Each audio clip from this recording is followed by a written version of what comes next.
Welcome back. آپ دیکھ رہے ہیں اپنا پاکستان. میں ہوں عثما اور میرے ساتھ اس وقت اسٹوڈیو میں موجود ہیں شبیر نازش صاحب.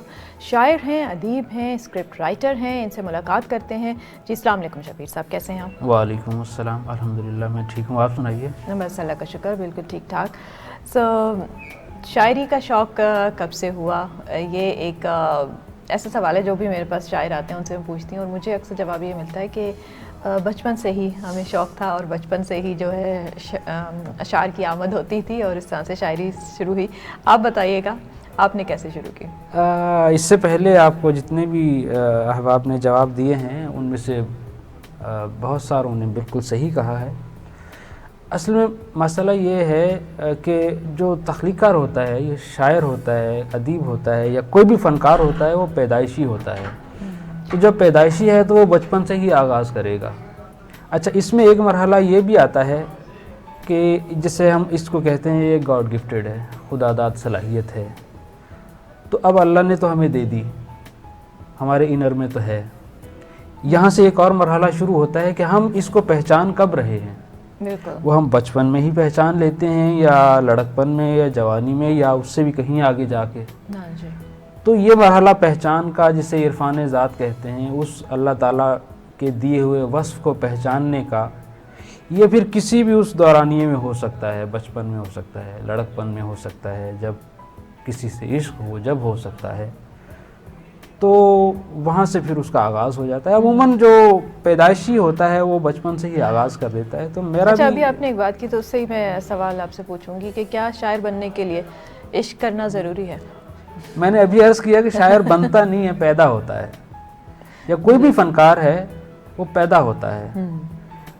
وہ اللہ نے آپ کو دے دی چیز, اس کو پھر آپ نے پہچاننا ہے. تو بنتا تو بندہ کاریگر ہے, بندہ استاد بن سکتا ہے, کاریگر بن سکتا ہے, کوئی بھی اور کام سیکھ سکتا ہے. یہ کام نہیں ہے, یہ تخلیق ہے. تخلیق کام نہیں ہوتی, تخلیق تو عطا ہوتی ہے. تو وہ مالک حرف و صوت عطا کرتا ہے. تو یہ تخلیق کا معاملہ بالکل الگ ہے. اب جیسے یہ ہمارے پاس یہ موبائل ہے, ٹھیک ہے, اب یہ خراب ہو گیا ہے, اسے ٹھیک کرنا ہے. تو مجھے ٹھیک کرنے کے لیے اس کو سیکھنا پڑے گا کہ کیسے ٹھیک ہوگا, یا مجھے کاریگر کے پاس جانا پڑے گا جو اس کو سیکھ چکا ہے. تو یہ کام ہے اس کو ٹھیک کرنے والا. اگر میں اسے کہوں اچھا یہ کام کوئی بھی کر سکتا ہے, کوئی بھی بندہ ہے, بچہ ہے, اس کو آپ کسی بھی اس کو لے جائیں, جیسے موٹر سائیکل سیکھنے کا کام ہے, یا موبائل ریپیئرنگ کرنے کا کام ہے, یا دنیا جہان کا کوئی بھی کام ہے, آپ اس کو لے جائیں, وہ کرتے کرتے کرتے کرتے سیکھ جائے گا, سیکھ جاتا ہے. بالکل. لیکن تخلیق کا کام جو ہے یہ ایسا ہوتا ہے کہ آپ سکھا نہیں سکتے, سیکھ نہیں سکتے. البتہ اس میں ایک چیز ہے, اس کے ٹولز, جو آپ جیسے شعر کہنا ہے, اب شعر کہنا ہم نہیں کسی کو سکھا سکتے. شعر کیسے کہا جاتا ہے, اس میں کیا کیا لوازمات ہوتے ہیں, کیا کیا چیزیں ضروری ہوتی ہیں, وہ ٹولز بتا سکتے ہیں, ان سے آشنا کروا سکتے ہیں. شعر کہلوا نہیں سکتے, وہ تو ظاہر ہے. تو یہ تخلیق کا معاملہ بالکل ڈیفرنٹ ہوتا ہے. اچھا, موجودہ دور میں آپ کیا دیکھیں, کیونکہ اردو شاعری ایک ہمارا ایک بہت بڑا دور رہا ہے, ہسٹری رہی ہے باقاعدہ اردو شعراء کی, اردو شاعری کی. لیکن اب وتھ ٹائم آپ دیکھیں تو وہ چیز بہت ڈکلائن ہو گئی ہے. ٹھیک ہے, آج کل ہمارے یہاں جو شاعری ہو رہی ہے وہ اس لیول کی نہیں ہے, یا اس کو اتنا پڑھا نہیں جا رہا. کیونکہ اگر ہم دیکھیں تو 60-70s تک ہمارے جو شعراء گزرے ہیں, 80s تک بھی, ان کے نام آج تک یاد کیے جاتے ہیں. لیکن اس کے بعد جو شعراء ہیں ہمیں ہارڈلی کوئی ہوں جن کو کہ ہم پڑھتے ہوں, یا ہمارے نصاب میں ان کی جو ہے شاعری جو ہے اس کو شامل کیا گیا ہو. سو اس کی کیا وجہ ہے؟ کیا شعراء اس لیول کے نہیں آ رہے, اس پائے کے نہیں ہیں, یا پھر جو ہے ہم خود توجہ نہیں دے رہے اس طرح؟ بہت اچھا سوال اور بنیادی سوال ہے, بہت اہم سوال ہے یہ. اور اس میں یہ دونوں باتیں ہی آپ نے جو کی ہیں, یہ دونوں ہی اس کا سبب بن رہی ہیں. آپ اگر غور کریں, جب ہم 2000 کے ہندسے کو ٹچ کرتے ہیں, 2000 شروع ہوتا ہے, جب آپ اس 2000 سے آگے کا سفر دیکھ لیں کتنی تیزی سے گزر رہا ہے, اور 2000 کا ہندسہ ٹچ ہونے سے پہلے پیچھے کی طرف چلے جائیں, اس میں کتنا ٹھہراؤ ہے. پیچھے جتنا چلی جائیں گی وہ آپ کو ٹھہراؤ نظر آئے گا. تو بنیادی ایک چیز تو یہ آ گئی کہ اس وقت میں جو ٹھہراؤ تھا, تب ہمارے پاس وقت بھی تھا, تب ہم اپنے آپ سے بھی ملتے تھے, اپنے احباب سے بھی ملتے تھے, گفتگو کرتے تھے. جی بالکل. اب تو سارا کچھ یہ موبائل پہ ہو رہا ہے, اور یہ کتنی تیزی سے ہو رہا ہے, یوں یہ ہو رہا ہے. تو یہاں نہ ہماری اپنے آپ سے ملاقات ہو رہی ہے, نہ ہماری تخلیق سے ملاقات ہو رہی ہے, نہ ہماری کسی اور سے ملاقات, نہ ہم اس طرح سوچ رہے ہیں. تو یہ بالکل وہ سینیریو ہی چینج ہو گیا. آپ نے کہا کہ 70-80 تک بڑے شعراء رہے ہیں, بالکل ایسا ہی ہے, اور میں سمجھتا ہوں کہ وہ خوش قسمت لوگ تھے, انہیں وہ دور ملا. اگر وہ بھی ہو سکتا ہے اس دور میں ہوتے جس دور میں ہم سانس لے رہے ہیں, تو شاید جس طرح ہم کہہ رہے ہیں کہ وہ ہمارے ذہنوں میں نقش ہیں ان کے نام, تو شاید وہ بھی ہماری طرح یہ رونا رو رہے ہوتے. اس میں دور بدل چکا ہے, اب وہ دور بھی نہیں رہا. ایک بات تو ہو گئی ہے جس میں یہ الیکٹرانک چیزیں شامل ہو گئیں. دوسری بات یہ ہے, اس کا دوسرا رخ یہ ہے کہ ہم نے توجہ دینا چھوڑ دی ہے ان چیزوں پہ. ہمارے لیے شاعری, افسانہ, ناول, یہ چیزیں جو ہے نا, یہ ایکسٹرا ہو گئی ہے. کر لیا تو ٹھیک ہے, نہیں کیا تو بس چھوڑو, یہ ضروری نہیں ہے. ضروری نہیں, بالکل. جبکہ ایک وقت تھا کہ ہر گھر میں کتاب اور نونہال اور اس طرح کی چیزیں وہ لازمی تھیں. اس گھر کو بہت منحوس سمجھا جاتا تھا جس گھر میں کتاب نہیں ہوتی تھی. ٹھیک ہے. اور بچوں کی تربیت کا آغاز جو ہے وہ شروع سے ہی ہو جاتا تھا. نونہال ہیں یا دیگر اس طرح کے بچوں کے رسائل ہیں, تاکہ اخبارات آتے تھے تاکہ وہ اس سے جڑ جائیں, کتاب سے جڑ جائیں.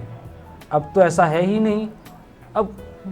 اب رونا, آپ یہ دیکھیں, ہماری بدقسمتی کہہ لیجئے کہ جیسے ہی یہ انگلش میڈیم کا دور شروع ہوا ہے, یہ چیزیں تو ہٹائیں, آپ اردو سے ہی بالکل نابلد ہو گئے. بالکل لوگوں کو اردو نہ تو بولنا آ رہی ہے, نہ ان کو لکھنا آ رہی ہے, نہ ان کو پڑھنا آ رہی ہے, نہ ان کا تلفظ ٹھیک ہے. اور اگر کوئی شوق کا مارا ہوا اردو میں اس دور میں بات کرتا ہے تو اس کو کہتے ہیں کہ یہ جاہل ہے, اس کو تو پتہ ہی نہیں کسی چیز کا. آپ انگلش میں بات کریں, پڑھا لکھا بندہ ہے بھائی, بڑا زبردست. صرف انگلش بولنے سے بالکل یہ آپ صحیح کہہ رہے ہیں کہ صرف ایک زبان اگر آپ بولتے ہیں تو اس کا مطلب یہ بالکل نہیں ہے کہ آپ تعلیم یافتہ بھی ہیں. اور زبان کے اوپر عبور ہونا وہ ایک الگ بات ہوتی ہے, تعلیم یافتہ ہونا ایک بالکل الگ چیز ہے. بالکل. اچھا, تھوڑا سا اپنی شاعری میں آپ نے پنجابی میں بھی شاعری کی, ٹھیک ہے, تو وہ بتائیے گا کہ پنجابی شاعری کا کس طرح شوق ہوا, کس طرح سے؟ اصل میں بنیادی طور پر ہوں ہی پنجابی. میری مدر لینگویج, میری مادری زبان پنجابی سے جی. تو ظاہر ہے میری زبان ہے, مادری زبان ہے, تو اس کا بھی حق ہے, تو اس میں بھی میں نے شاعری کی ہے.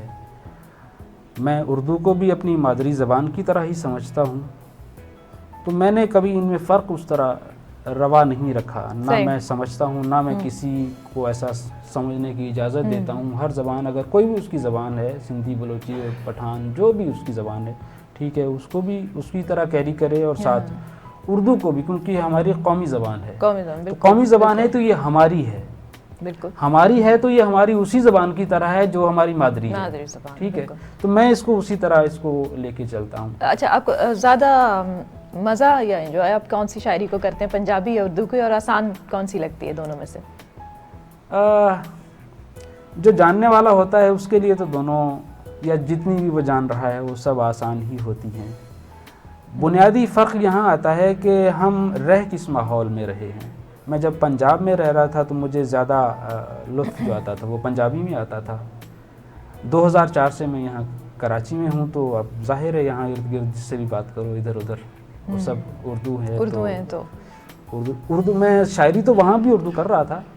شروعات آپ نے اردو شاعری سے ہی کی تھی یا پنجابی شاعری؟ جی, ابتدا میری اردو شاعری سے ہی, لیکن اس وقت پتہ نہیں تھا نا چیزوں کا, تو وہ تو ایسے غلط ملت جو بھی چیزیں ہوتی ہیں وہ تو بندہ کر رہا ہوتا ہے. پھر ایک وقت آتا ہے کہ اس کو ایک ٹریک ملنا شروع ہو جاتا ہے, ایک کوئی بندہ ملتا ہے. اسی طرح مجھے بھی ایک صاحب ملے, انور صاحب ان کا نام ہے جی.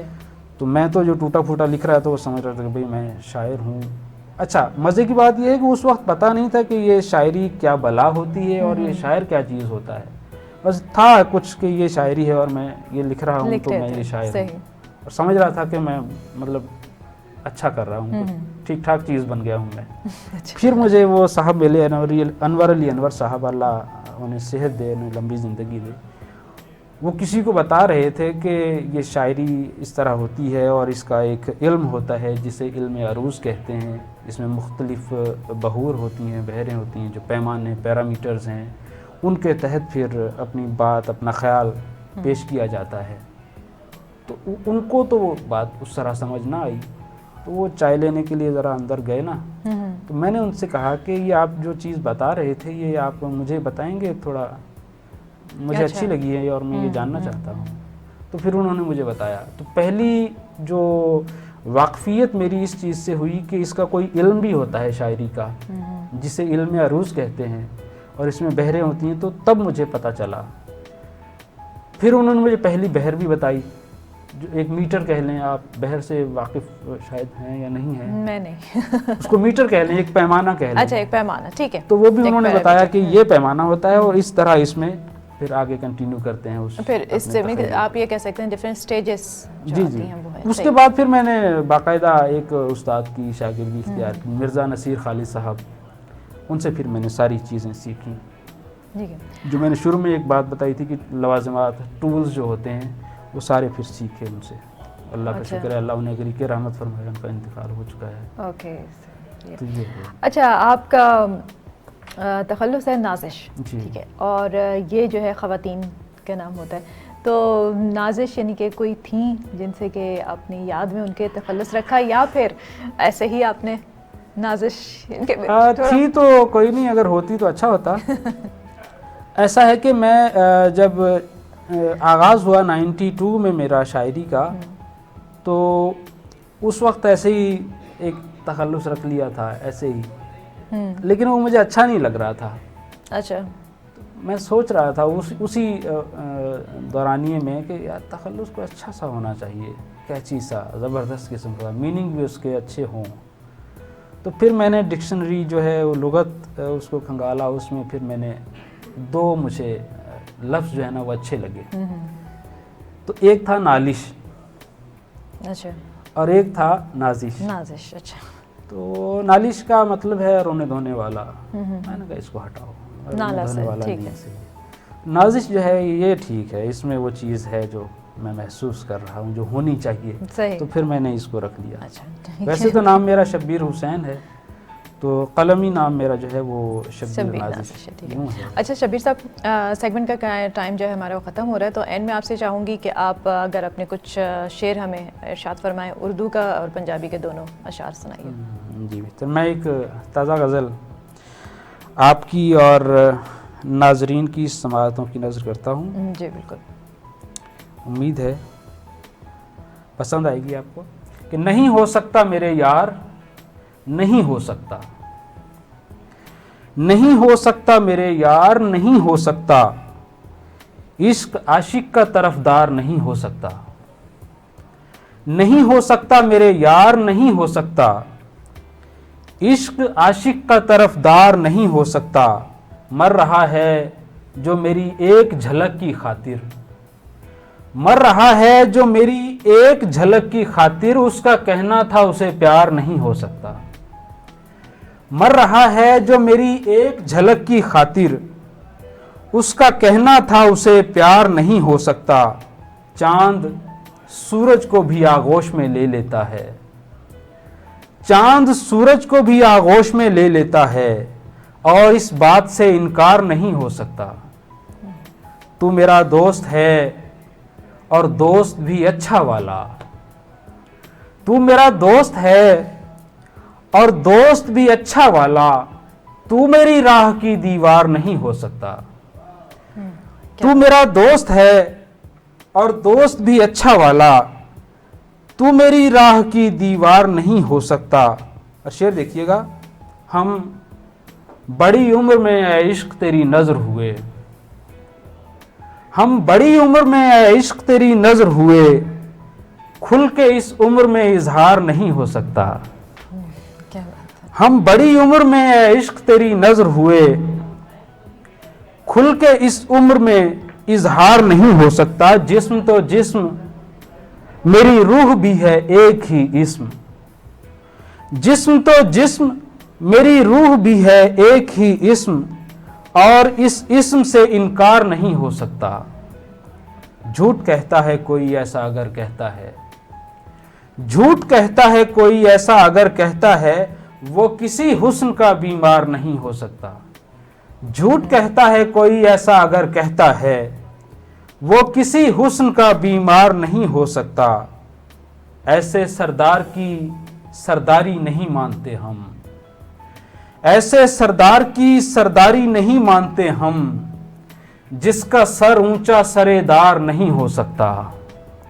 ایسے سردار کی سرداری نہیں مانتے ہم، جس کا سر اونچا سرے دار نہیں ہو سکتا. عشق میں جو بھی روا رکھے دیانت نازش، عشق میں جو بھی روا رکھے دیانت نازش، ہجر اس شخص کو آزار نہیں ہو سکتا.